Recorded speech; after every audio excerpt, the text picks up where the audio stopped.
Ako ang inyong Lolo Pael. At ako naman si Kabanong. At Ito ang aming kwento.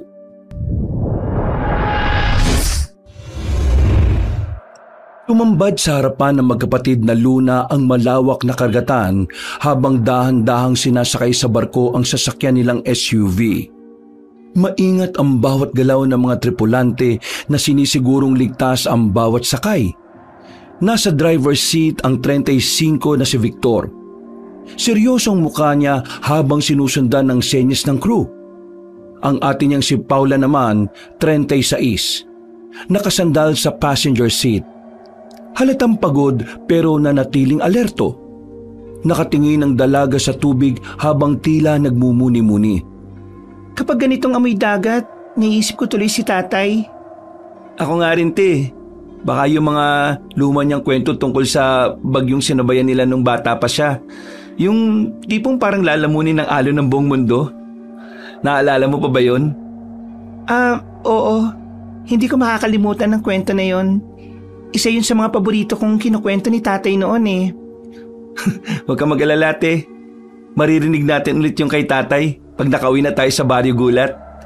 Hindi na umimik pa si Paula. Nanatili na lang siyang nakatingin sa kawalan habang naghihintay. Ilang saglit pa ay natahimik na sila pareho habang paalis na ang barko mula sa pantalan. Ang paglalakbay pabalik sa Barrio Gulat ay hindi na biro ngayon.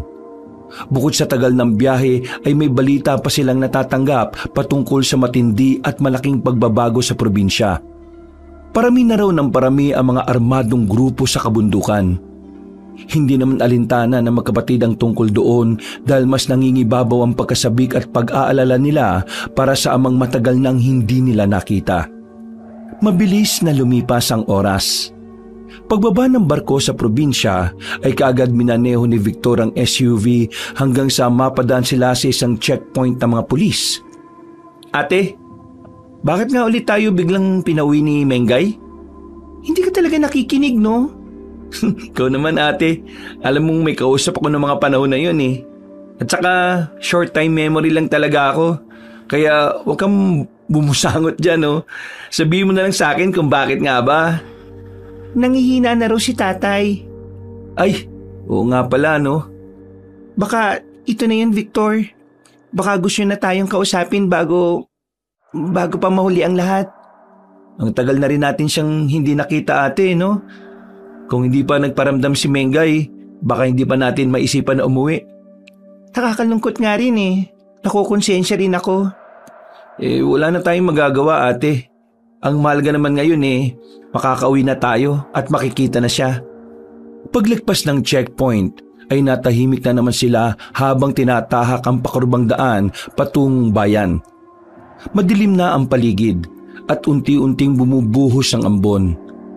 Ang mga ilaw ng sasakyan ay sumasayad sa basang kalsada at bumabakas sa mga punong gumagalaw sa hangin. Napatingin si Paula sa madilim na kapaligiran sa labas habang ikinukumot sa sarili ang jacket niya. Hininaan naman ni Victor ang aircon dahil nga sobrang lamig na gawa ng pag-ambon na unti-unti nang lumalakas. Mabuti na lang at nagbarko tayo at ginamit ang sasakyan. Hindi ko kakayanin kung sasakay pa tayo ng pampublikong jeepney. Mahihiluhin pa rin talaga ako kapag long drive. Mabuti na lang talaga at may sarili na tayong sasakyan. Teka, uminom ka na kaya muna ng gamot? Nakainom na ako kanina pa. Pagbaba pa lang natin ng barko. Mabuti naman kung ganun. Ate, naalala mo pa ba yung huling biyahe natin sa Barrio Gulat? 10 taon na yung nakalipas nun eh. Tapos, nasiraan pa tayo ng tricycle noon na malapit sa ilog. Yung pinapak tayo ng lamok buong gabi? Oo, pagbalik natin dun, gawin kaya ulit natin yun tapos isama natin si tatay para ma-experience niya rin yung mapapak ng lamok buong gabi. Siraulo ka talaga. Pareho silang natawa at dahil doon ay panandalian ding gumaan ang pakiramdam nila. Pero hindi nagtagal ang kasiyahang yon dahil agad ding bumigat ang atmosfera nang biglang lumitaw sa gilid ng daan ang isang motorsiklo. May 2 lalaking nakabonit ang sakay nito at pareho pang may hawak na mahabang baril. Si Paula ang unang nakapansin dahil nakafocus ang mata ni Victor sa pagtahak sa madilim na daan. Pero natunugan na rin yun ng binata dahil nga may ideya na siyang patungkol sa mga naglipana na mga bandido sa lugar na yon. Victor? Alam ko ate, kumapit ka lang mabuti at bibilisan kong pagmamaneho. Sige, mag-iingat ka sa pagdadrive Oo ate. Mabilis na pinaspasan ni Victor ang pagdadrive.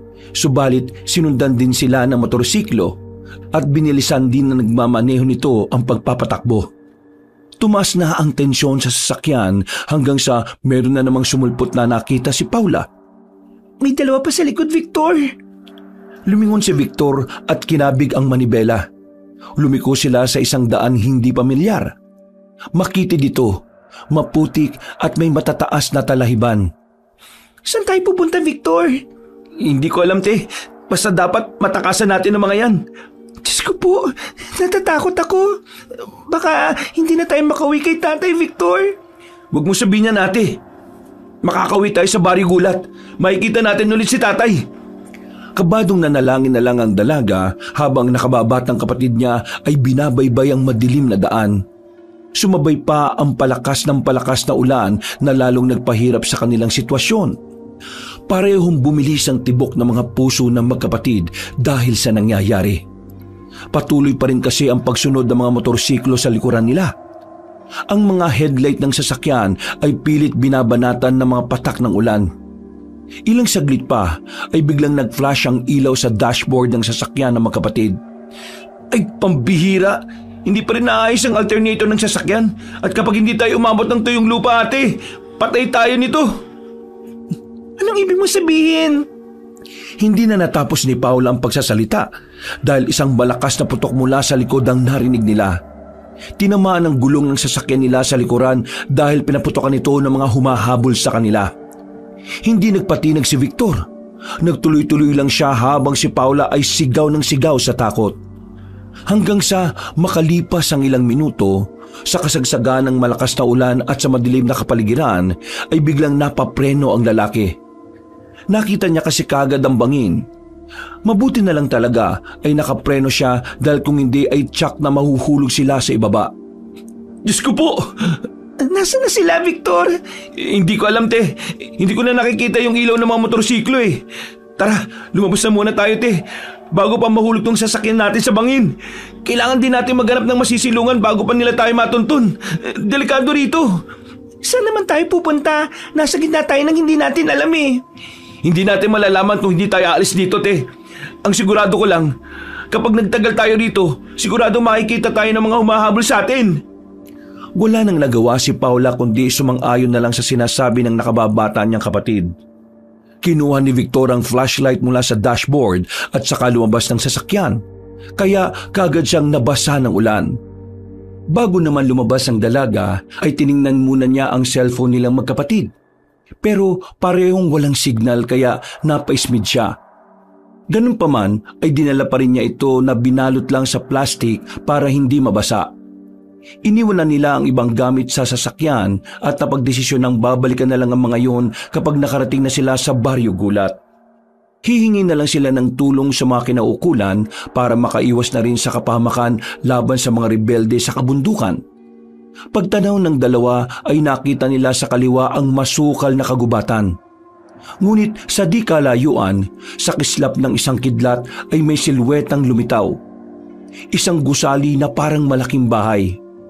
Doon, Victor, may bahay o gusali ako nakita. Sigurado ka ba, te? Wala tayong alam sa lugar na ito eh.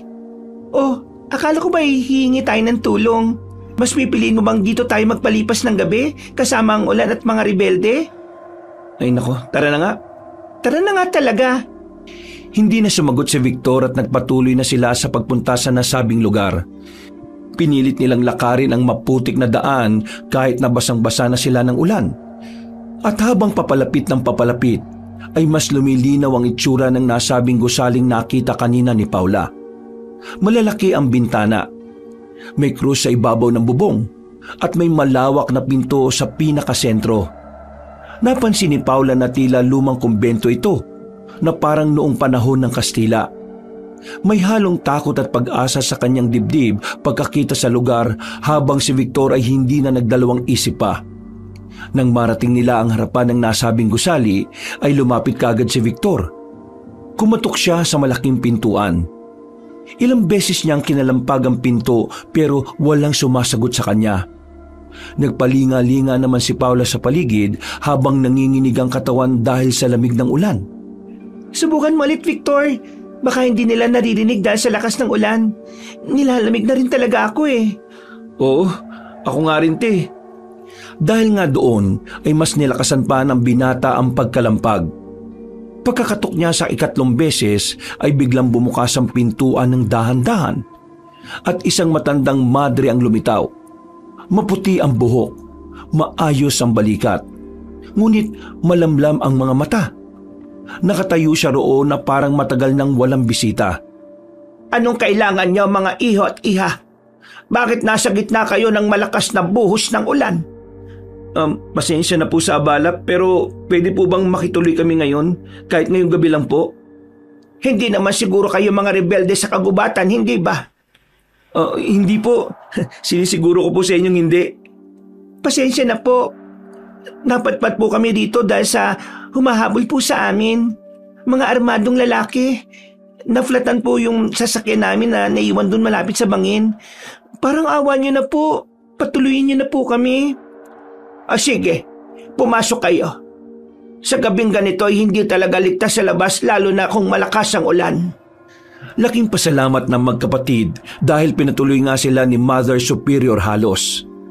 Pagpasok nila ay naamoy kagad ni Paula ang magkahalong amoy ng kandila, lumang kahoy at kung anong halamang hindi niya mawari. Madilim ang loob ng kumbento at may kakaibang lamig na bumabalot dito na tila mas nagpadagdag sa kilabot na nararamdaman niya. Nagpunta sila sa tanggapan at pinaupo. Makalipas ang ilang minuto ay may dalawang madre na dumating at nagbigay ng tuwalya para makapagpatuyo sila. Ilang saglit pa nga ay muling nagpakita ang Mother Superior na may dalang mga tuyong damit. Salamat po. Ano po pala ang pangalan ninyo? Ako si Mother Superior Halos. Salamat po sa mga damit na to, Mother Halos. Walang anuman mga anak. Huwag kayong mag-alala dahil ngayon ay ligtas na kayo. Walang mga bandido o rebeldeng napapadpad dito. Makakatulog kayo ng mahimbing, ako na nagsasabi sa inyo.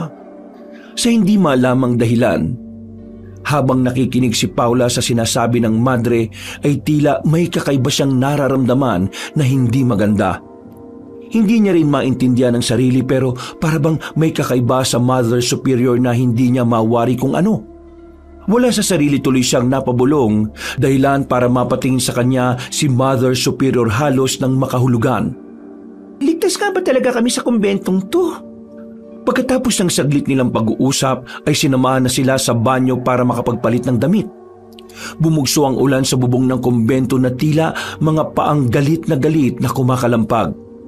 Kahit na nakapagpalit na ng damit ang magkapatid at kahit pa may apoy sa kandelabra sa bawat dingding ng kumbento ay hindi maalis ang ginaw sa balat niya. Nasa isang silid sila ngayon na may dalawang kama, may makapal na kurtina at isang maliit na lamesang may krusipihong kahoy. Tahimik na nagkukuskus ng buhok si Paula gamit ang tuwalya na ibinigay ng isa sa mga madre. Si Victor naman ay nakatingin sa bintana kung saan halos punitin ng hangin ng tabing. Wala ka bang napapansin kay Mother Halos? Wala naman. Bukod sa salamin niya sa matang luma na. Bakit? Ano ba napansin mo, ate? Hindi ko ma-explain eh. Paano hindi mo ma-explain? Basta, meron ako nararamdaman na hindi ko maipaliwanag, Vic. Kung dito sa kumbentong tinutukoy mo, pareho tayo, ate. May kakaiba sa lugar na to dahil sobrang tahimik masyado. Masyado ring maayos para sa luma. Nakakapagtaka na meron palang kumbento sa ganitong liblib na lugar. Parang wala naman akong natatandaan na may ganito sa probinsya eh. Paano matatandaan eh? Hindi naman tayo napupunta sa lugar na ito. Hanggang Baryo Gulat lang talaga tayo bago magpunta ng Maynila. Sa bagay. Lumapit si Victor sa isang parte ng pader kung saan may nakaukit na simbolo na parang krus. Pero may buntot ito sa dulo kaya nagtaka rin siya. Tila ba may baliktad na buwan sa itaas ng krusipiho. Dahil doon ay inilapat niya ang palad niya sa bato. Kaya naramdaman niya ang lamig nito na parabang may pintig. Gulat siyang napatingin doon at nang damdamin na niya ulit ang nasabing pintig ay pareho na silang napalingon ng bumukas ang pinto. Isang madring payat at tahimik ang pumasok, bitbit ang 2 tasa ng mainit na tsaa. Nagpakilala ang ginang bilang si Sister Philomena sabay abot sa mainit-init na tasa ng tsaa. Nagsabi rin ang ginang na kung meron silang kailangan ay huwag mahihiyang magsabi. Itinuro rin noon ang kanilang silid na nasa dulo lang ng pasilyo. Kailera ng kwartong tinutuluyan nilang magkapatid ngayon. Maraming salamat po, Sister. Maraming salamat po dito sa tsaa. Matapos ang saglit na pakikipagkwentuhan, pag-alis ni Sister Philomena ay napansin ni Paula na parang gumagapang ang anino nun sa sahig kahit hindi ito sinisikatan ng apoy. Isang aninong mahaba at tila may ibang hugis na parang may buntot din. Napakurap ang dalaga at nang tingnan niya ulit ay wala na ito. Ate, okay ka lang? Wala naman. May napansin ka ba kanina? Napansin na ano? Kay Sister Philomena ba? O dito sa tsaa o sa buong kumbento na naman? Wala. Hayaan mo na. Huwag mo na lang akong pansinin sa mga pinagsasabi ko. Oo nga eh. Paranoid ka lang, ate. Dahil doon sa mga humabol sa atin kanina. Pero huwag ka mag-alala. Bukas na bukas din makakauwi na tayo. Kaya huwag ka na masyadong mag-isip ng kung ano-ano dyan. Makikita rin natin si tatay at magkakabanding pa tayong 3. Oo nga. Pero paano tayo makakahingi ng tulong? Chinecheck ko tong cellphone natin. Wala pa ring signal kahit dito. Sadya lang atang wala talagang signal sa area na to. Malaking bagay yun sa mga madre para makapag-focus sila sa gawain. Kaya rin siguro hinayaan nila na walang maitayong cell site sa banda rito eh. Tsaka siguro dahil na rin sa mga rebelding pakalat-kalat sa kabundukan. Yung mga walang hiyang rebelde na yan, hindi sila lumaban ng patas sa buhay. Mga perwisyo sila sa buhay. May pinaglalaban lang din siguro sila na hindi natin alam. Pero hindi ako kumakampi sa kanila. Dapat lang no. Nakita mo naman yung ginawa nilang paghabol sa atin. Baka kung di pa natin sila nailigaw mas nauna pa tayong paglamayan kay tatay nang wala sa oras. Ay nako, huwag na nga natin pag-usapan yan, te. Uminom na lang tayo ng tsaa para mapawi yung lamig natin. Oo nga. Uminom na nga lang tayo ng tsaa at baka lumamig pa ito. Makalipas ang ilang minuto, habang umiinom ng tsaa ay bumalik si Victor sa tapat ng bintana. Sa labas ay walang makitang kahit na ano maliban sa anino ng mga punong inuuyog ng hangin. Wala ring naririnig na palahaw ng mga hayop. Ang katahimikan ay binabasag lang ng malakas na buhos ng ulan. Naalala ko na. Oh, ano na naman yun, te? May nadinig na akong kwento tungkol sa mga kumbento na nasa liblib na lugar. Hindi ko akalain na totoo pala yun. Alam mo ba kung anong klaseng kumbento to? Hindi. Pero parang hindi ito yung typical na kumbento sa mga bayan. Parang napalayo tayo sa sibilisasyon eh. Yun nga, nakwento na yun ni tatay. Meron nga raw na kumbento na panahon pa ng Kastila.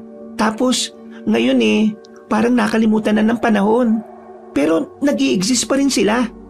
Teka, may kakaibang lasa tong tsaa na to ha. Parang may halamang dinikdik. Ewan ko sa'yo. Di ka naman nakikinig sa mga kinukwento ko eh. Ay, sorry naman ate. Wala naman kasing magbabago kung malaman ko yun eh. Teka, maiwan na nga muna kita dyan at magpapahangin-hangin lang ako. O kung gusto mo, sumama ka sa akin sa labas. Che, dito na lang ako dahil nilalamig pa rin ako, no? Tsaka inaantok na rin ako eh. Okay, sige. Huwag ka na masyado magpapagala-gala dahil nakakaya sa mga madre. Nakikipanuluyan lang tayo dito eh. Hindi naman ako lalayo, te. At saka, magpapantok lang din ako. Okay, nagpapaalala lang ako, no? Hindi na nga kumibo si Victor. Lumabas na nga muna siya ng silid upang mag-ikot. dinala niya ang kanyang flashlight. Bagamat may sindi pa ang ilang kandila sa pasilyo. Habang naglalakad siya sa kahabaan ng makipot na pasilyo, napansin niyang halos lahat ng dingding ay may mga ukit. Pero hindi tipikal na ukit ng santo o Birheng Maria. Ang ibang nakaukit ay anyong kabayo. Ang iba ay parang kalahating tao at ang iba naman ay kalahating hayop.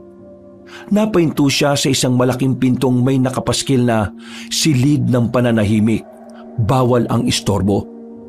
Dala ng matinding kuryosidad, ay dahan-dahan niyang inilapit ang tenga sa pinto at doon niya narinig ang isang pag-ungol. Isang malalim at paulit-ulit na tunog na parang pinipigil na galit o sakit. May halo ring paghahalinghing, pero sa paraang kikilabutan ka kapag narinig mo yon. Mabilis ngang nangilabot ang katawan ng binata pagkarinig sa tunog na yon. Napatras siya at bigla na lang nakaramdam ng kakaibang takot. Pagkalaon ay lumibot siya ng tingin sa pasilyo. Doon niya naramdaman na parabang may mga matang nakatingin sa kanya na hindi niya mawari kung nasaan. Pasimple siyang napayakap sa sarili at dahil doon ay hindi na niya itinuloy ang paglilibot sa kumbento. Kaagad na siyang bumalik sa silid nilang magkapatid dala ng takot. Umupo siya kaagad sa kama at sumandal na parang hindi mapakali. Napansin niyo ng nakatatanda niyang kapatid kaya nag-usisa ang dalaga. Oh, sobrang bilis mo naman yata. Ha? At saka, bakit parang namumutla ka? Ano kasi, Ate Pau eh. Ano kasi? Bakit nga? May narinig akong parang hayop pero nasa loob ng isang kwarto. At yung mga ukit sa pader, hindi ko magets eh. Alam mo yun, te, yung pakiramdam ko tuloy, parang hindi to kumbento na basta lang pinatayo para magdasal eh. Para bang... Natigilan na ang binata sa pagsasalita dahil biglang may kumalubog sa kisame. Pareho silang napatingin magkapatid doon hanggang sa marinig nila ang 1, 2 hanggang 3 kalabog. Mabibilis ito na parang may dumadaan doon. Dahil doon ay dali-daling tumayo si Paula sa kanyang kama at lumipat sa kama ni Victor habang nakatingin sa bubungan. Napakapit si Paula sa braso ng nakababatang kapatid. Victor, ano yun? Parang may naglalakad sa bubungan. Baka daga lang yun, te. May daga ba na ganun kabigat ang yabag? Malay natin, merong ganung daga dito sa kumbento na malaki. Naudlot na naman ang binata matapos silang makarinig ng ingay sa ibaba ng gusali. Dahan-dahan silang naglakad palapit sa bintana at mula roon, sa kabilang side ng kumbento ay nakita nila ang mga madre. Tila nagpoprosesyon ng mga yon na may hawak na mga kandila habang tila sa bayang umaawit. Hindi nila maintindihan ang salita, pero hindi naman yon wikang Latin kundi sinaunang wika na mas nakakakilabot kung pakikinggan. At minsan pa ay tila sumasabay ang kulog sa ritmo ng awitin ng mga madre. Lalong nahintakutan ng magkapatid, lalo na si Paula na pinangibabawan kagad ng kaba sa dibdib. Ano yung mga pinagagawa nila, Victor? Ano yung kantang binibigas nila? Hindi ko naintindihan pero nakakapanindig ng balahibo. Sobrang nakakatakot. Kaya nga, te, sinasabi ko na nga may kakaiba talaga sa kumbentong to eh. Parang mga kulto yata yung mga madling nandito, te. Ano nang gagawin natin? Kailangan na siguro nating umalis dito, ate. Pero paano? Malakas ang ulan at saan tayo pupunta? Teka, saan sila pupunta? Para malaman ang sagot sa tanong na yon, ay nagpasya si Victor na sumilip sa pasilyo. Ayaw pa nga sanang pagpaiwan ni Paula pero siniguro ng binata na mag-iingat siya sa pagmamasid. Pinuntahan ng lalaki ang balkonahing tanaw ang chapel sa ibaba. Doon kasi nagpuntahan ng mga madre kanina na nakita nilang tila nagpoprosesyon. Paghinto ay doon niya rin nakita si Mother Superior Halos na nakatayo sa harap ng altar kasama niya si Sister Philomena at ang iba pang mga madre. Nakayuko ang mga yun at tila nag-aalay ng nakakatakot na uri ng dasal. Ramdam na ramdam ni Victor ang matinding kilabot kaya pasimple siyang napapahimas ng braso. Pero patuloy pa rin siya sa pagmamatsyag. Nakita niya sa gitna ng altar ay may nakatakip na mesa. May bahagyang tumatagas na likido mula rito. Maitim ito at malapot. Hindi niya alam kung matatakot ba siya o mangangatog sa kaba. Pero sapat na ang mga nakita niya para magdesisyon na umalis sa lugar na yon. Diyos ko po, mas malala pa pala sa mga rebelde itong napuntahan naming lugar. Hindi na niya tinapos pa ang napapanood dahil alam niyang may hindi na magandang mangyayari pagkatapos ng ginagawa ng mga madre. Agad siyang bumalik sa silid nila Ate Paula niya na kanina pa rin naghihintay. Oh, anong nakita mo? Ate, may ritual silang ginagawa sa kapilya. Di umalis na tayo rito, Victor. Oo ate, aalis na tayo rito. Hindi tayo pwede magtagal dito dahil mas matindi pa sila sa mga rebelding umahabol sa atin eh. Anong ibig mo sabihin? Hindi sila mga totoong madre. Nagsasagawa sila ng ritual o orasyon na hindi ginagawa ng mga taong lingkod ng Diyos. Baka mga miyembro sila ng kulto at napanood ko na yung mga ganitong eksena eh. Habang naiimbing tayo ng tulog, dadali nila tayo sa altar nila tapos hihiwain ng tiyan natin para ialay sa Diyos-Diyosan nila ate. Diyos ko po, umalis na tayo rito Victor, bago pa tayo mabiktima ng mga yan. Wala nang inaksayang oras ang magkapatid. Tahimik silang pareho habang naghahanda at nagpaplano kung paano tatakasan ng mga madre. Bumalik tuloy sa isipan ni Victor ang mukha ng kanilang ama, si Tatay Tisoto, na matagal na nilang iniwan para makapagtrabaho sa Maynila. Sa isip niya, kung hindi sila makakaligtas ngayong gabing ito, ay baka hindi na nila makita pa ang pinakamamahal na ama. At katulad ng napag-usapan, hinintay nila matapos ang ginagawang seremonya ng mga madre. Doon kasi sa bungad ng main entrance nagkakatipo ng mga yon at makikita sila kung sakasakali. Kabadong nagpalipas ng oras ang magkapatid. Nang abuti na sila ng hating gabi ay tila mas lalo lang umingay ang paligid. Hindi lang dahil sa malakas na ulan kundi dahil sa mga kakaibang huni ng kung anumang nilalang sa paligid ng kumbento. May mga kakaibang yabag sa kisame.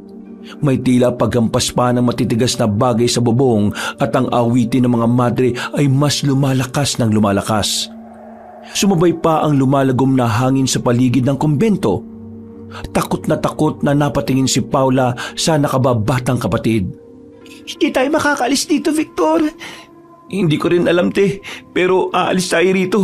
Pangako ko yan sa'yo. Pero paano nga? Anong gagawin natin? Baka bago pa tayo makalabas ng kwartong to napaghiwalay na nila tayo. Ayoko sa ganito matapos ang buhay natin, Victor. Namimiss ko na nga ang tatay Kailangan natin makita si Tatay Tisoto. Makikita natin si Tatay Tisoto, ate. Makakauwi tayo ng baryo gulat ng buhay at walang galos. Gagawa ko ng paraan. Hindi tayo mamamatay dito. Hindi tayo mamamatay sa kami ng mga kampo ng kadiliman na nagkukubli rito sa kumbento na to. Natatakot ako, Victor. Natatakot talaga ako. Gusto ko nang umuwi. Gusto ko na talaga makita si tatay. Makakalis tayo dito, te. Makakalis tayo. Niyakap ni Victor ng maigpit ang kanyang ate na pumapalaho na ng pag-iyak. Inalo-alo lang ng binata ang nakatatandang kapatid hanggang sa huminahon na ang kalooban nito. At makalipas ang ilang minuto ay nanatili silang nakikiramdam sa paligid. Patuloy pa rin ang mga kakaibang ingay na doon lang nila naririnig at dahil sa tumigil na ang ulan ay mas lalong lumakas ang tinig ng mga madre sa kapilya. Mas lalong nangilabot ang magkapatid pero wala naman sila magawa kundi ang maghintay ng tamang oras. Takot na takot pa rin si Paula pero hindi na siya umiiyak katulad kanina. Victor, makinig ka mabuti. Kung sakali mang may gawin sila, dapat isa sa atin na makaalis dito. At ikaw yun.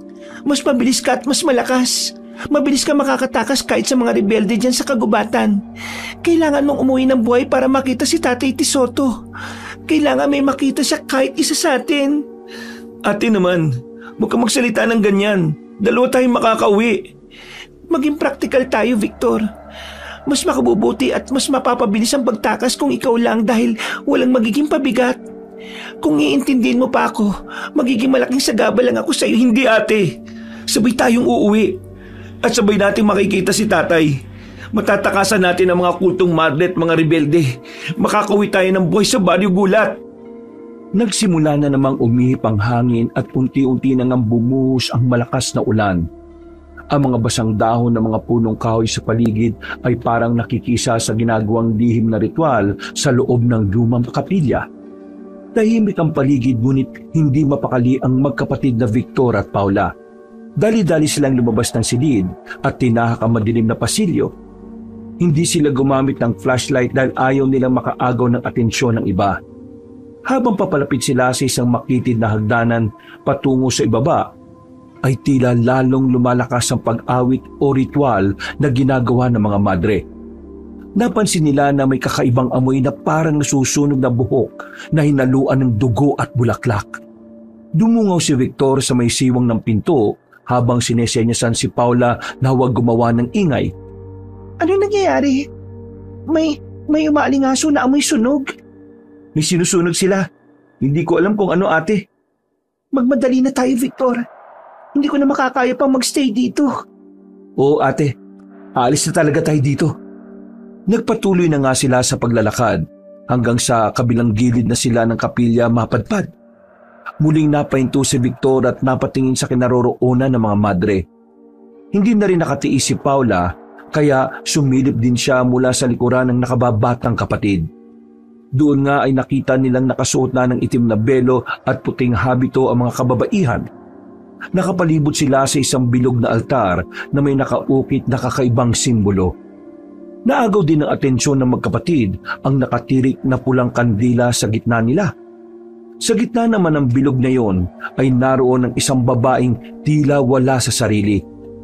Nakahubad ng pang-itaas at may nakataling pulang nylon sa kanyang liig, pulso at mga paa. Nakalutang ang kanyang katawan habang sumisigaw ito na parang may bumabalot sa kanyang kaluluwa. Anong ginagawa nila? Mukhang isinasakripisyo na nila yung babae. Diyos ko, hindi ko na talaga kaya matagalan ng impyernong lugar na ito. Tara na, Victor. Sandali lang, ate. Dapat makita natin kung anong nangyayari. Napapaliw ka na ba? Alam naman na natin pareho kung anong mangyayari. Papatayin nila ang babaeng yan. Bibiyakin nila ang tiyan at kukunin ang mga laman loob para ialay sa kung sino mang demonyo. Masisiguro mo ba mapanood yun?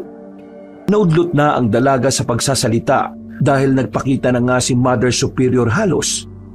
Lumakad siya at tumayo sa unahan ng nasabing babae habang hawak-hawak ang gulugod ng isang hayop na animo ay baston. At sa bawat hampas niya sa lupa ay tila gumagalaw ang anino ng mga madre. Paglapit sa babaeng nakahiga ay itinapat na ng ginang ang kanyang mukha rito.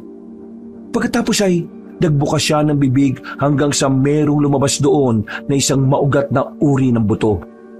Nilulunyo ng babaeng nakahiga at pagkadaka ay nangisay-ngisay yon kasunod ng pagbula ng bibig.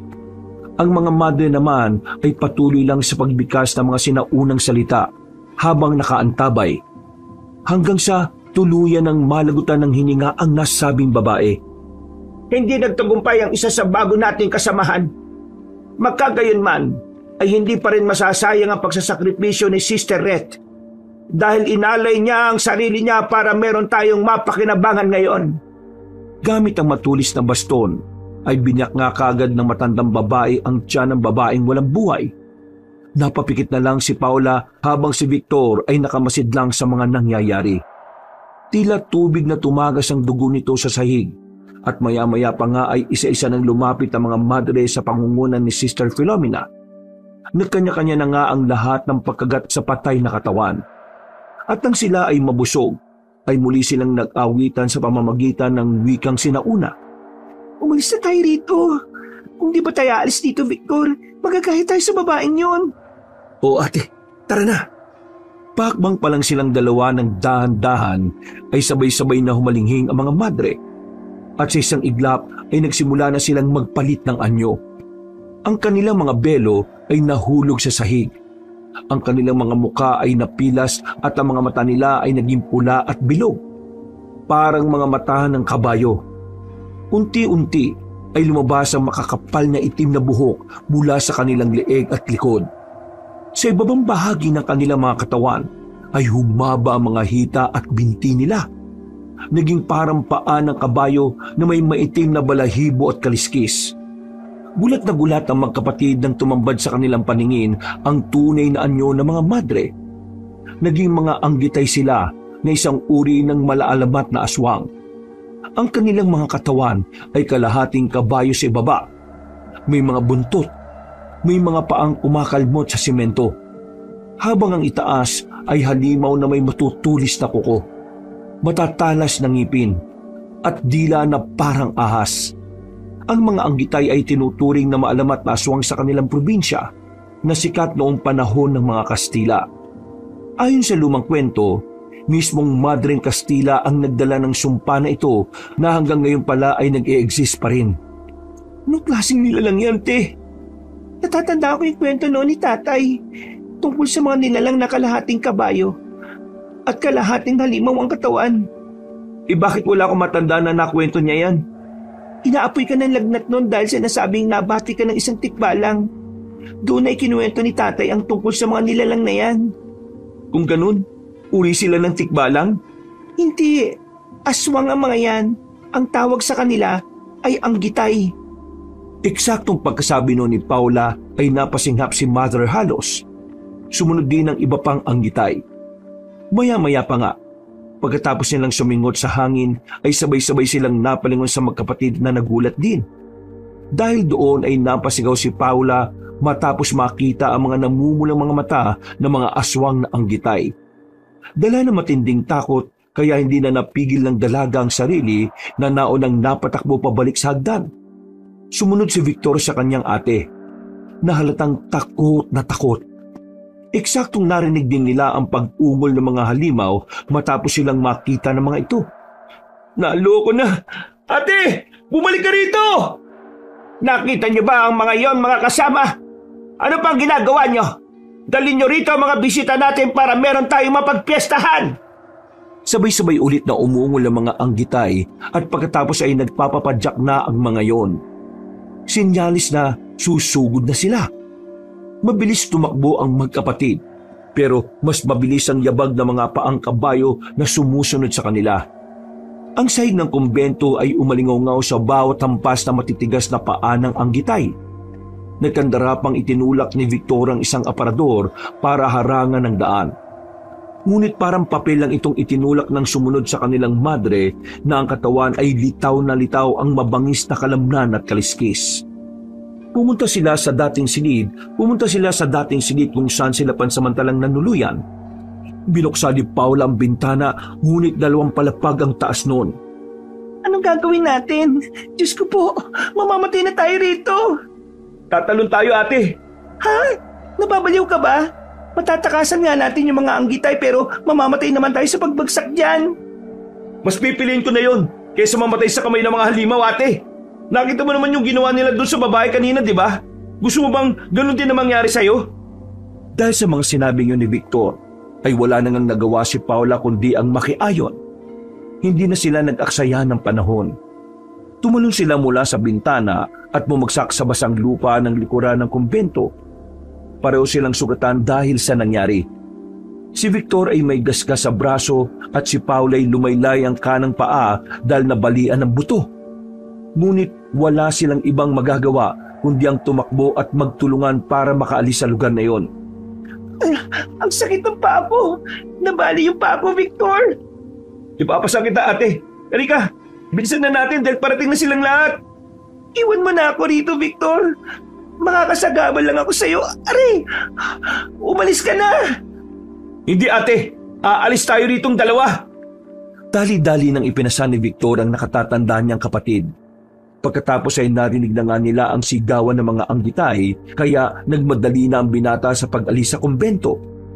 Napasok nila ang masukal na bahagi ng gubat at kahit malakas ang ulan at hindi nila alam kung saan sila pupunta ay nagpatuloy pa rin si Victor sa pagtahak ng madilim na daan. Umasa na lang din siya sa pakiramdam dahil sadyang napakadilim ng lugar.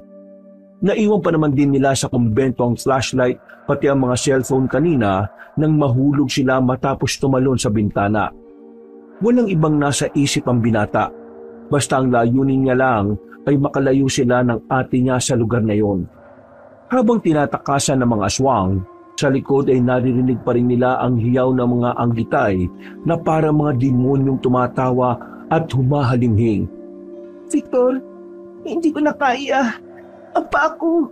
Sobrang sakit na. Kaunting tis na lang ate. Makakalis din tayo sa gubat na ito.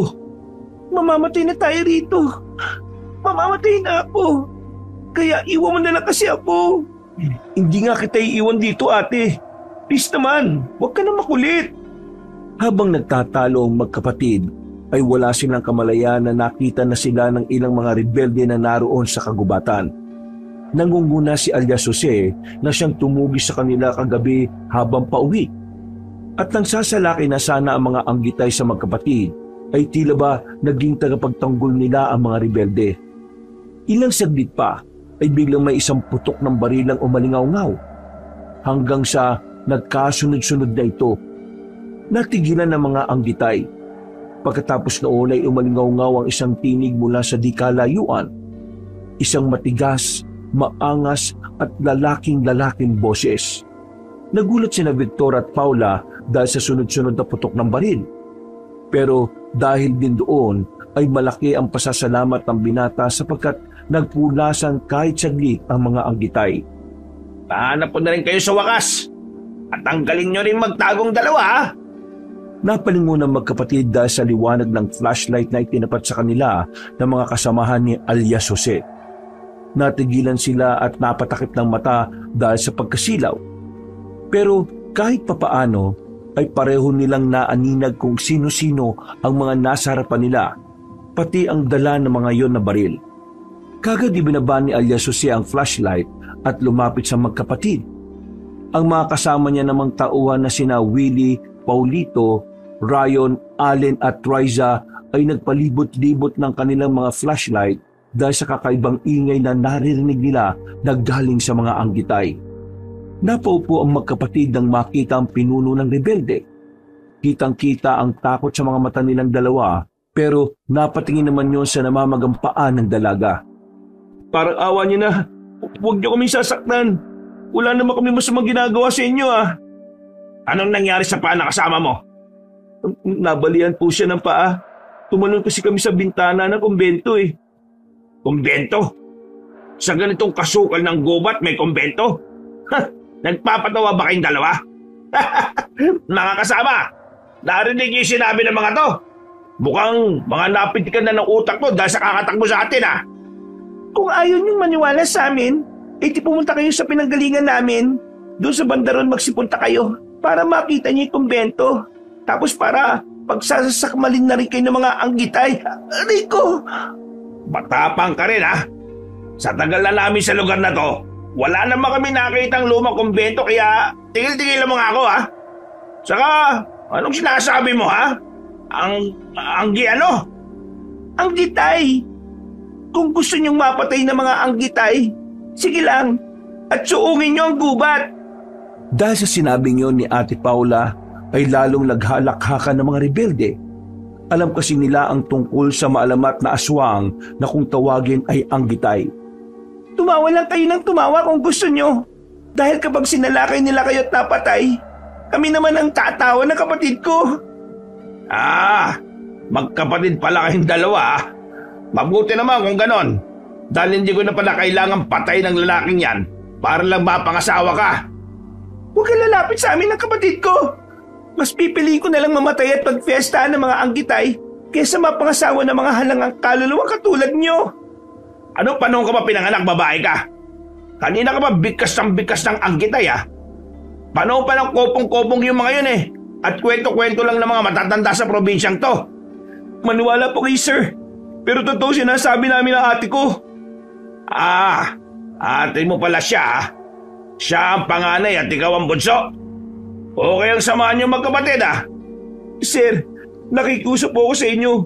Umalis na po tayo sa lugar na to kung dudukutin niyo talaga kami o ano. Mapapamak na yung lahat kapag nagstay tayo dito eh.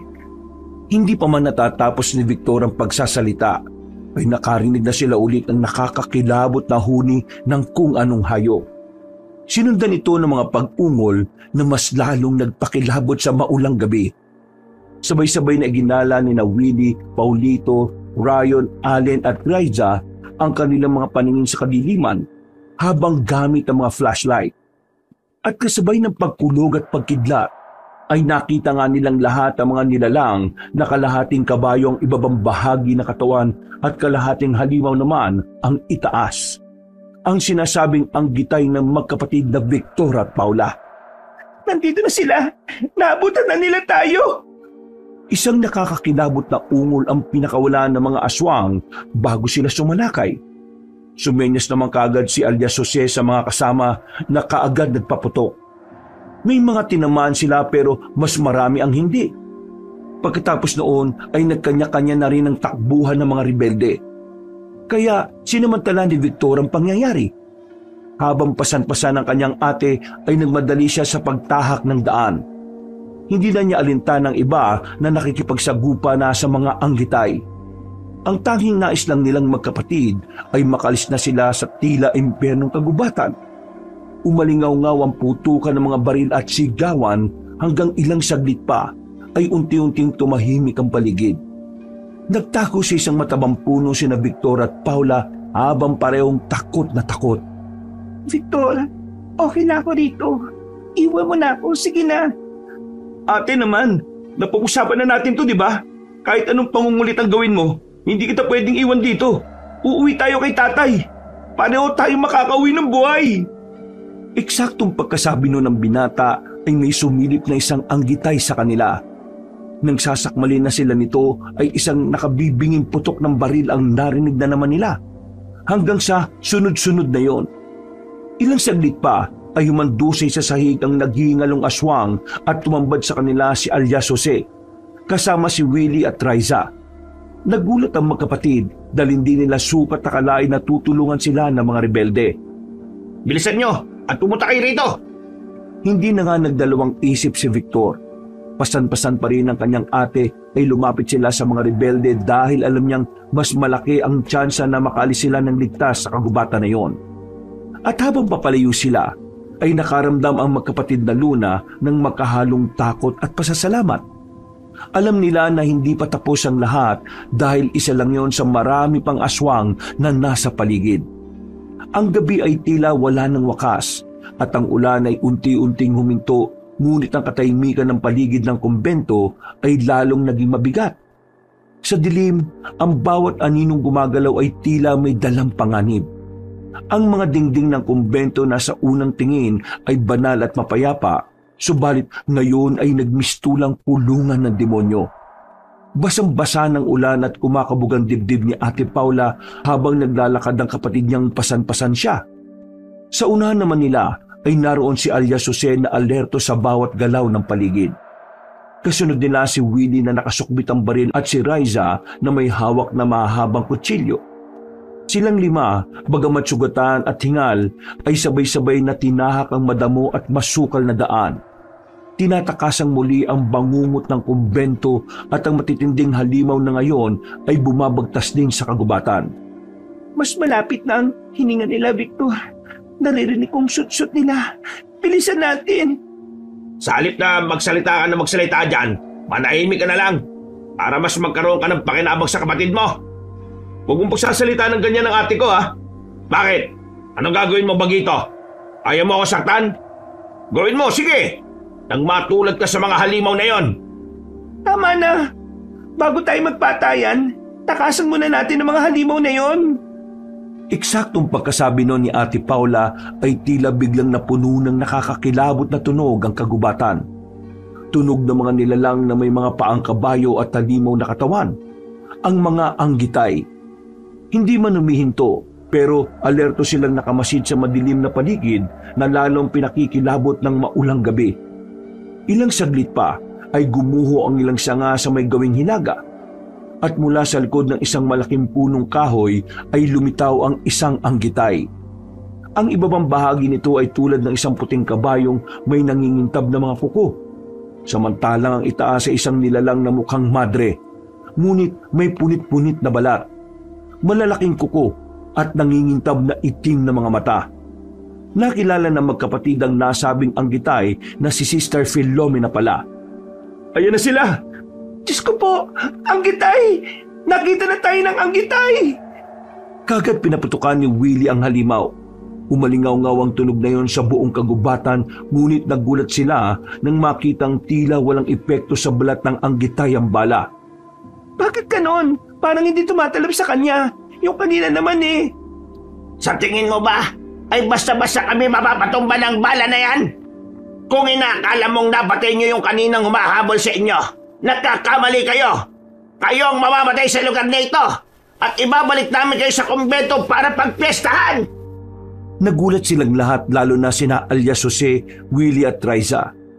Matapos marinig na binikas ng madreng Anggitay ang nasabing kumbento, doon nila napagtanto na nagsasabi ng totoo ang magkapatid na Paula at Victor. Umatungal ang aswang at dali-daling sumugod. Sa bilis ng pangyayari ay hindi nila ito napaghandaan. Nagulat na lang sila nang makita na tumilapon si Willie at tumama sa isang puno. Napasigaw sa pagkabigla si Riza dahil nakita niyang napuruhan ng aswang ang kanyang kasintahan. Dahil doon ay siya naman ang sumalakay ng walang pag-aalinlangan. Sinubukan siyang pigilan ni alias Jose pero hindi na siya nakontrol pa. Gamit ang sandatang hawak, itinusok ng babaeng rebelde ang matalim na kutsilyo sa gilid ng Anggitay. Ngunit inangat lang siya ng halimaw gamit ang kamay nito at hinagis palayo. Riza! Nakahinga siya ng maluwag nang makitang si Riza na okay pa naman kahit marami ding natamong sugat. Hindi nag-aksaya ng oras ang pinuno ng mga rebelde. Agad niyang inihagis ang isang granadang nakuha mula sa katawan ng nasuwi nilang kasamahan kanina sa pagtakas. Sapul si Sister Filomena na tumilapon din sa malayo. Pero nadamay silang lahat dahil malapit lang ang naganap na pagsabog. Pagbangon nila ay nakita nila ang kinahantungan ng aswang na Anggitay. May ilang bahagi ng katawan nito ang napunit. Nangingisay-ngisay ito sa lupa ngunit hindi pa rin tuluyang patay. Aba, at bumabangon ka pang halimaw ka ha? Ha, matibay ka rin ha? Hindi na kita hahayaang makapanakit pa! Sumalakay si alias Jose at nang makita yun ni Victor ay saglit niyang pinatago si Ate Paula. Lumapit siya sa walang malay na si Willie at kinuha ang gamit nitong baril. Habang nakikipagsagupang pinuno ng mga rebelde ay nagganap siya ng tiyempo para mapuntirya ang halimaw. Pinagtulong-tulungan nga ni na Victor at alias Jose na pagbababarilin at paghahampasin ito ng itak. Sa huli ng matamaan ng bala sa ulo si Sister Filomena ay bumagsak ito sa lapag. Dahan-dahang lumapit ang bruskong Ginoo at pasimpleng sinipa-sipa sa katawan ang kalaban. Patay na ba siya? Patay na siya! Magaling kang sumetro sa ulo, Bagito! Pagkatapos noon ay kaagad nilapitan ni alias Jose si Riza na inakay ang walang malay na si Willie. Si Victor naman ay lumapit na rin sa kanyang ate at pinasan ito ulit. Pagkatapos noon ay nakarinig pa sila ng ungol ng mga Anggitay kaya sumenyas na si alias Jose para magpatuloy sila sa pagtakas sa mga kalaban. Magmadali na tayo. Malapit na tayo sa balitakutan natin. Doon muna tayo magpahinga. At baka nandun na rin yung iba natin mga kasama. Kayo magkapatid, kung gusto niyong mabuhay, sumunod kayo sa amin. Hindi na nagsalita ang magkapatid. Sumunod na nga lang silang dalawa sa mga rebelde kahit ang totoo ay nag-aalangan pa rin sila. Ilang saglit pa, sa bandang paanan ng isang matarik na burol ay narating ng grupo ang isang maliit na kuweba na may nakasulat sa batong harapan, Takip Silim, Huta ng Silanganing Hanay. Dito nagtatago ang grupo kapag nadadako sa lugar na iyon. Sa loob ay may mga lumang kagamitan, ilang baril at mga dilatang pagkain. Pagkapasok nila ay sinarado kagad ni alias Jose ang pintuan ng kuta gamit ang bakal na tabing. Dali-dali rin nilang ginamot si Willie na malubang-malubhan na rin talaga ang lagay. Pagkatapos noon ay inasikaso nila ni Riza ang bali ni Ate Paula sa paa. Mabilis na lumipas ang oras pero ang ulan ay patuloy pa rin. Nagpatuyo na lang sila sa apoy na ginawa ni alias Jose habang naghihintay ng oras. Salamat sa paggamot sa paa ko, Riza. Huwag kang magpasalamat sa mga yan, ate. Kung hindi dahil sa kanila, hindi tayo nakarating sa kumbento na yun. Alam mo, Bagito, okay ka na sana eh. Kaso masyadong matabil talaga yung bunganga mo. Mas maganda kung putulin na kaya natin yan. Hindi gawin mo. Abat, patapang ka na rin talaga eh, no? Akala mo ba, porque nakapatay ka ng isang halimaw eh, magagawa mo na rin sa akin yon? Kahit dito, pwede ko na kayong patayin na kapatid mo eh. Hindi gawin mo nga. Pagkasabing yun ni Victor ay tinutukan niya ng baril ang pinuno ng mga rebelde. Pareho naman pumagitna sina Ate Paula at Riza hanggang sa maawat silang dalawa. Victor, tama na yan. Kung magpapatayin tayo rito, hindi na mahirapan sa atin yung mga anggitay. Ayaw ko mang sabihin to pero wala tayong magagawa kundi magtulungan. Mabuti pa yung ate mo eh. Marunong mag-isip. Mas magiging okay talaga siya kung siya yung mapapangasawa ko eh. Huwag ka nang umasa na papayag ako sa gusto mong yan. Tamang sinabi ng kapatid ko na kung hindi nyo kami hinabol-habol kagabi, hindi tayo lahat mapupunta sa ganitong sitwasyon eh. Okay. Hindi na ako aalmas sa mga sinabi niyo magkapatid. Maupo na kayo. At may pagkain dyan at tubig. Kailangan niyo yan para makabawi-bawi ng lakas. Inihanda na nga ni Raisa ang mga dilatang pagkain at pinagsaluhan nilang lahat sa gitna ng apoy. Nang mawala na ang kaninang tensyon na namamagitan, habang patuloy sa pagpapalipas ng oras ay hindi ulit nakatiis si alias Jose. Sigurado akong ligtas ang lugar na ito. Maraming beses na napatunayan yan dahil isa ito sa mga sikretong taguan namin kapag nakikipaghabulan kami sa mga sundalo. Nalaman na namin itong pinagtataguan nyo. Hindi pa kayo natatakot na baka sabihin namin sa mga alagad ng batas ang tungkol sa lugar na ito? Saka mo na isipin yan kapag nakalis tayo ng buhay sa gubat na ito. So, hindi mo kami papatayin? Pag-iisipan ko. Kailangan ko malaman kung oo o hindi para may panghawakan ako. Ate, huwag kang magtitiwala sa kanya, no? Tama ang sinabi ni Bagito. Wala kang dapat pagkatiwalaan sa amin dahil mga rebelde kami. Pero kailangan ko pa rin malaman. Makulit ka rin talaga eh, no? Kung gusto namin kayong patayin, kanina pa namin yung ginawa. Eh bakit nyo kami hinabol kagabi? Anong dahilan nyo? Sige na, magpahinga na kayo. Kapag nagtanong ka ba, baka tuluyan ko na talaga kayong dalawa. Dahil doon ay nanahimik na nga ang magkapatid dahil kitang-kita nila sa mata ni alias Jose na seryoso na to sa pagpatay sa kanila. Nagpunta na nga lang sila sa isang sulok at doon nakiramdam sa mga pangyayari. Ayos na ba ang paa mo, ate? Medyo okay na. Pero hindi ko alam kung hanggang kailan natin kayang takasan ng mga halimaw na yon. Plus ito pa, hindi rin ako sigurado kung papayagan tayo ng mga rebelde ito na makaalis ng buhay. Siguro nag-aalala na sa atin si Mengay. Kumusta na rin kaya si Tatay Tisoto? Makakauwi tayo, ate. Pangako ko sa iyo yan. Pagkatapos ng saglit nilang pag-uusap ay nagpahinga na nga ang magkapatid. Pasado 2:00 ng madaling araw ay sabay-sabay silang naalimpungatan matapos marinig ang pangangatog ni Willie. Nag-aalalang bumangon si Riza at kinumutan ng kasintahan na tila kinukumbulsyon. Alalang-alala ang babaeng rebelde at nang makita yun ni Ate Paula ay lumapit siya para tumulong sa pagkumot. Mainit ang katawan niya. Inaapoy siya ng lagnat. Kailangan na natin siyang madala sa ospital. Sa tingin mo ba hindi ko naisip yan? Pero wala tayong magagawa kundi maghintay ng umaga sa lugar na ito. Hindi na makakapaghintay ito kasama nyo. Mamamatay siya dito kapag hindi tayo umaksyon. Paglabas mo dyan, ikaw naman ang mamamatay sa kamay ng mga anggitay. Huwag kang umustang bayanin dyan, babae ah. Wala ka talagang puso, no? Hindi ka bagay na maging pinuno nila. Ano sinabi mo? Kung gusto mong maunang mamatay, di sige lumabas ka.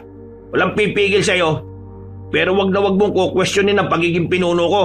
Dahil hindi mo ako kilala, babae. Samantala habang nagtatalo sina alias Jose at Ate Paula, hindi nila alam na sa di kalayuan ay may 3 anggitay ang gumagapang sa taas ng mga puno. Hindi sila naglalakad kagaya ng mga kabayo kundi gumagamit ng mahahabang galamay na tila malalyana upang makasampa sa mga sanga. Sinundan ng mga aswang ang amoy ng dugo galing kay Wally hanggang sa matunto na nga ang kanilang kinaroroonan. Nagulat na lamang silang lahat nang kumalabog ang tabig na tila pilit na binubuksan ng mga halimaw. Nagulat na lang silang lahat nang kumalabog ang tabing na tila pinipilit na binubuksan ng mga halimaw. Natutunan nila tayo. Pero paano nangyari yun? Mga aswang sila. Sinusundan nila ang amoy ng dugo kaya ganon.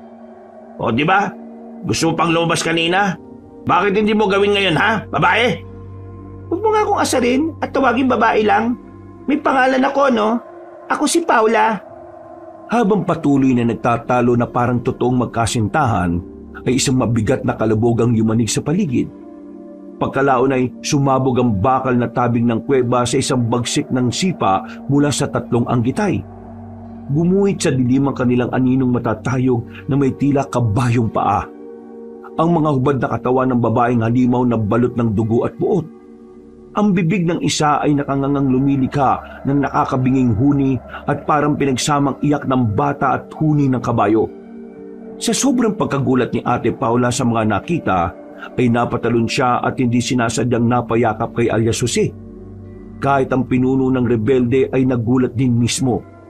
Pero sa kabilang banda ay tila hindi niya maintindihan ang sarili dahil ikinatuwa niya ang sitwasyon nilang yon. Sa gitna ng panganib,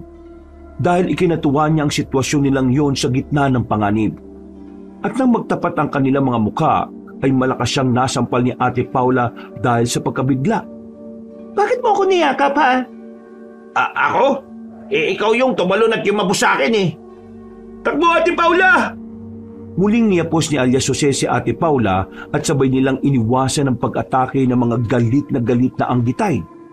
Pagkatapos noon ay magkakasunod na pinagbababaril ni Victor ang mga halimaw. Humugot si Raisa ng kutsilyo at si alias Jose naman matapos ilagay sa likuran si Ate Paula ay pumwesto sa harapan. May hawak siyang baril na handa ng salubungin ng mga halimaw. Ngunit si Willie ay nanatiling walang malay sa isang sulok na malapit kung saan nakapwesto ang mga aswang.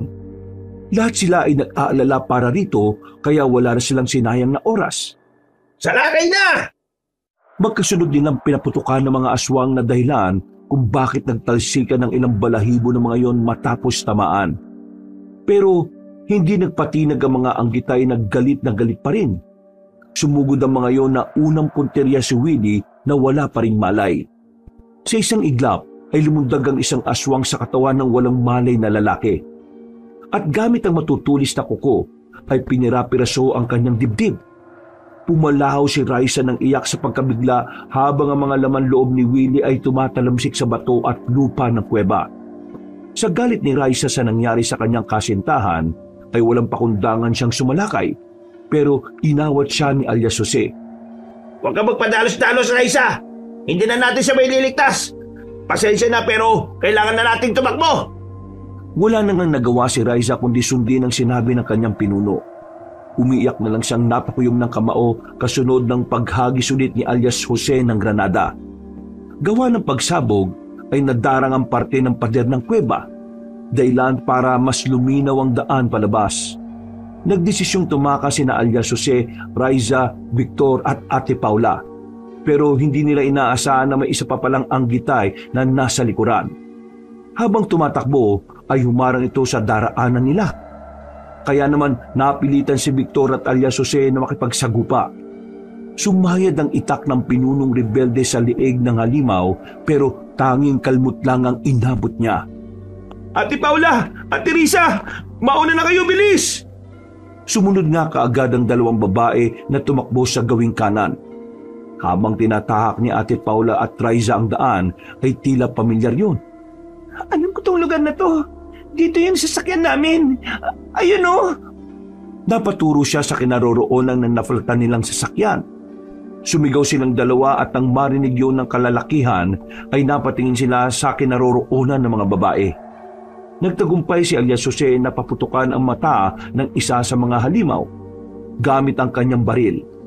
Pagkatapos ay sabay-sabay silang tumakbo patungo sa kinaroroonan ng sasakyan. Pagdating doon, agad na binuksan ni Victor ang pinto. Sumakay silang lahat pero hindi kaagad yon umandar dahil nga sa flat ang gulong at walang susi. Anong gagawin natin?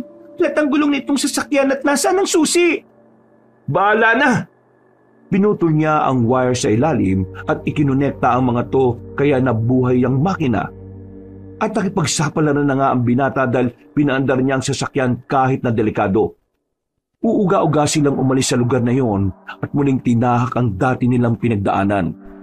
Mabuti na lang ay hindi rin sila nahulog sa may bandang bangin. Sa kabutihang palad ay nakaalis naman sila kahit halos pumutok-putok ang gulong ng sasakyan. Hindi pa sila nakakalayo nang sa gilid ng kalsada ay lumabas mula sa gubat si Mother Superior Halos. Kasama niya ang 7 pang madring anggitay at sa mga yon ay tanging siya lang ang hindi pa nag-aanyo bilang isang halimaw. Siya ba yung sinasabi niyong madre? Oo, siya nga, si Mother Halos, yung nakatira sa kumbento. Kung ganon, hayaan niyo lang muna ako makipag-usap. Huminto rin ng sasakyan dahil humarang sa gitna ang mga anggitay na tila galit na galit. Binuksan naman nila ang bintana at mula roon ay sumilip si Alias Jose para makipag-ugnayan sa pinuno ng mga anggitay. Pwede ba? Paraanin niyo na kami para matapos na to at hindi na dumanak pa ang dugo. Naiintindihan mo naman siguro ang sinasabi ko bilang ikaw na pinuno ng mga madreng aswang. Usapang pinuno sa pinuno lang tayo. Nagpapatawa ka ba? Walang silbing rebelde? At kailan pa nagkasundo ang mga anggitay sa mga walang kwentang tao? Ngayon lang ulit kami nakatapag sa lupa sa haba ng panahon ng pamamalagi namin sa dilim. Hindi kami mag-aaksaya ng panahon para sa mga walang kwentang kasunduan. Kung ganon, wala talaga kayong balak na padaanin kami. Wala! Katulad ng sinabi ko kanina, patagal kaming nanirahan sa kadiliman ng dahil sa sumpa at tuwing 30 taon lang kami nakakalaya sa gubat na ito. Hindi kami papayag na walang mapagpiesta ang mga sariwang karne at dugo ng tao. Kaya pala sa tagal kong nagpapaikot-ikot sa gubat na yan hindi namin nakikita ang sinasabing kumbento. Mga sinumpang nilalang pala talaga kayo ng kadiliman katulad ng sinasabi ng kwento ng mga matatanda na nagsimula pa sa sinumpang pari dahil sa pagkaligaw niya ng landas noong panahon ng mga Kastila. Imbis na akayin ng mga madre patungo sa liwanag, inakay niya kayo sa kadiliman kaya yan ang nangyari. Kung ganun totoo rin palang inaakala ng mga taga rito sa probinsya na isang alamat. Totoong totoo kami at magiging kabahagi kayo ng kadiliman na yon. Kaya wag na kayong mag-alala. Umungol ang Mother Superior at habang nagpapalit siya ng anyo bilang isang nakakatakot na anggitay, ay nagsigawan din ng iba pa na parang mga nauulol na aso. Isinara na nga ni Alias Jose ang sasakyan at sinubukan naman ni Victor na paandarin na ang sasakyan pero sa kasamaang palad ay tumirik na naman ito dahil sa ulan. At habang inaayos niya ang makina ay nagsimula na ngang humakbang ang mga masasamang nilalang ng kadiliman. Walang makakatakas sa mga anak ng kadiliman! Sugot mga mahal kong anggitay! At dadalhin natin ang mga yan sa kumbento! At paulit-ulit nating ipaparanas ang sumpa sa kanila! Nagsimulang sumugod ang mga madre. Binasag ng isa ang salamin ng sasakyan gamit ang pangkabayong paa at sinubukang hablutin si Raisa. Pero naitulak ito ni Ate Paula gamit ang isang bote ng alkohol na nasa sasakyan at binuhos niya sa mukha ng anggitay. Pagkatapos ay hinagis niya ang lighter at nang tumama yun sa mukha ng aswang ay nasunog ang balat nito. Ang 2 pang aswang ay tumalon sa bubong ng sasakyan at mabuti na lang ay nakalabas silang 4 bago pa ito tuluyang mapipi. Huwag niyong hayaan na maungusan kayo ng mga walang kwentang tao na yan! Hindi tayo babalik sa kadiliman nang hindi sila naisasama. Dahil sa sinabing yun ng Mother Superior na aswang, ay mas lalong nagibabaw ang pagnanais ng mga anggitay na mapatay ang 4. Tumakbo sila ulit papunta sa gubat pero nagkahiwa-hiwalay sila. Si Victor ay kasama si Alias Jose habang si Ate Paula naman ay kasama si Raisa. Ate Paula! Okay lang ako. Kasama ko si Raisa. Bago pa silang lahat makapasok sa kakahuyan, ay umarang na ang 3 anggitay. Bubunot na sana si Alias Jose ng granada pero naiwan niya pala to sa sasakyan na bigla na lang sumabog kalaunan. Lahat sila ay napayuko sa lakas ng pagsabog. Kahit ang pinunong aswang ay nagulantang din, lalo na nang makita niya ang ilang kasamahan na nasusunog at naghihiyaw sa sakit. Mga walang iya! Papatay ko kayong lahat! Sumalaki na nga rin si Mother Halos at unang pinunteriya si Alias Jose na nakaiwas at nakasagot pa ng pagbaril. Pero hindi inindayo ng matandang halimaw. Humalakak lang siya na parang demonyo at pagkatapos ay muling sumalakay. Ang iba rin na natitira ay pinunteriya naman sina Victor, Ate Paula at Raisa. At sa malakas na pag-ungol ng pinunong aswang, ay meron pang ang ibang anggitay na nagdatingan kaya napuno ng takot at kawalang pag-asa ang lahat. Katapusan na natin to! Ngayon mo ilabas ang determinasyon mo, Bagito! Huwag kang panginaan ng loob para sa ate mo. Mabubuhay pa ba tayo sa dami ng mga bagong dating na yan? Hindi ko alam. At least sinubukan nating lumaban para mabuhay. Yeah! Pagampas ni Mother Halos ay nasa lagyo ni alias Jose. Pero napatras pa rin siya at tumama sa puno. Napilay ang kanyang balakang kaya hindi na siya makatayo pa.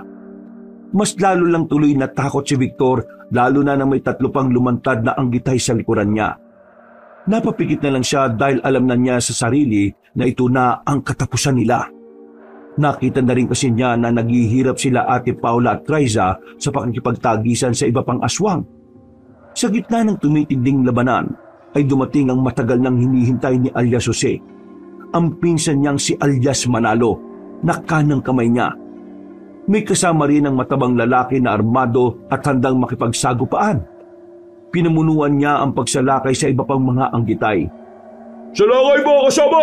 Huwag kayong padadaig sa mga demonyo! Ngayon, tikman niyo ang galit ng taong bayan! Nagpaputok ang mga rebelde ng M16 at shotgun. Tumilapon ang isang anggitay na tinamaan sa tiyan at sumabog ang laman. Ang iba pa ay sinabuyan ng gasolina at sinunog habang sumisigaw ng impit. Ang kanilang sigaw ay napalitan ng hiyaw ng pagdurusa at sakit. Nang makita yun ni na Victor, Ate Paula at Triza, ay nabuhayan sila ng loob. Kagad na lumapit si alias Manalo sa pinsan niyang si alias Jose na nahihirapang tumayo. Aba, ika-ika ka pinsan ah. Mabuti na lang pala dumating ang grupo at natuntun din kayo. Bakit ba kasi kayo napunta rito sa gubat? Saka na ako magpapaliwanag, insan. Tulungan niyo muna yung bagito ron at bigyan niyo ng baril para may panlaban. Sumenyas nga si alias Manalo sa ibang kasama na kagad tinulungan si Victor. Muling sumiklab ang huling sagupaan sa gitna ng apoy. Putukan at sigawan. Tumakbo si Victor palapit sa kanyang ate at mahigpit itong niyakap. Salamat sa Diyos at buhay ka pa, Victor. Salamat din sa Diyos, ate. At hindi ka rin napano. Salamat din, Ate Riza, sa pagtatanggol mo sa kanya. Nang makita ni Mother Halos na wala na silang laban, ay sinubukan niyang tumakbo pero hinarang siya ni na alias Jose at alias Manalo, kasama ang iba pang grupo ng mga rebelde. Hindi niyo ako mapapabagsak! Hindi niyo ako magagapi! Ako ang magiting na alagad ng kadiliman na isang anggitay! Papatay ko kayo at isasamang lahat sa impyerno! Ah! Sabay-sabay nilang pinaulanan ng balang pinunong anggitay at pagkatapos ay sinabuyan din noon ng gasolina bago niliban ng buhay. Umuungol ito ng umuungol habang sumasalakay hanggang sa unti-unti nang manghina at matupok ng apoy. Pinagmasdan nilang lahat ang walang kalaban-laban na aswang hanggang sa mapula ang apoy dahil sa ulan. Mag-isa ka magpunta sa impyerno dahil may ibang impyerno kaming laban dito sa lupa! Hindi lang natapos doon ang lahat. Dahil sa utos din ni alias Jose, walang nagawa magkapatid kundi ang sumunod. Bumalik sila sa kumbento at sinupil pa ang mga natitirang kaaway. Pagkatapos ay saka nga sinunog ang nasabing kumbento. Hindi makapaniwala si alias Manalo dahil ang akala niya rin, katulad nila nung una ay alamat lang talaga ang tungkol sa mga anggitay. Handa ko pa yung sinabi ng lolo natin noon, Pinunong Jose. Nang panahon ng Kastila at nagkaroon ng nakakahawa at nakakamatay na sakit noon, namatay daw ang mga madre sa isang kumbento. At dahil hindi matanggap ng pari ang nangyari kaya tumalikod siya sa Diyos at naligaw ng landas. Inalay daw niya yung kaluluwa niya sa demonyo para mabuhay ang mga namatay na madre. At ito ang naging kapalit ng pagkabuhay ng mga madre. Naging mga anggitay sila. Kalahating kabayo at kalahating halimaw. Nananatiling nagtatago sa dilim at sumusulpot sa itinakdang panahon. Ang ibig sabihin po ba nito? Babalik din sila kahit na napatay na natin silang lahat? Walang nakakalam, Bagito. Pero kahit magbalik pa sila ng magbalik, hindi namin hahayaan na makagawa sila ng karumal-dumal na pagpatay, lalo na sa mga inosenteng katulad nyo. Kami ang magliligtas sa inyo. Kayo ang magliligtas sa amin?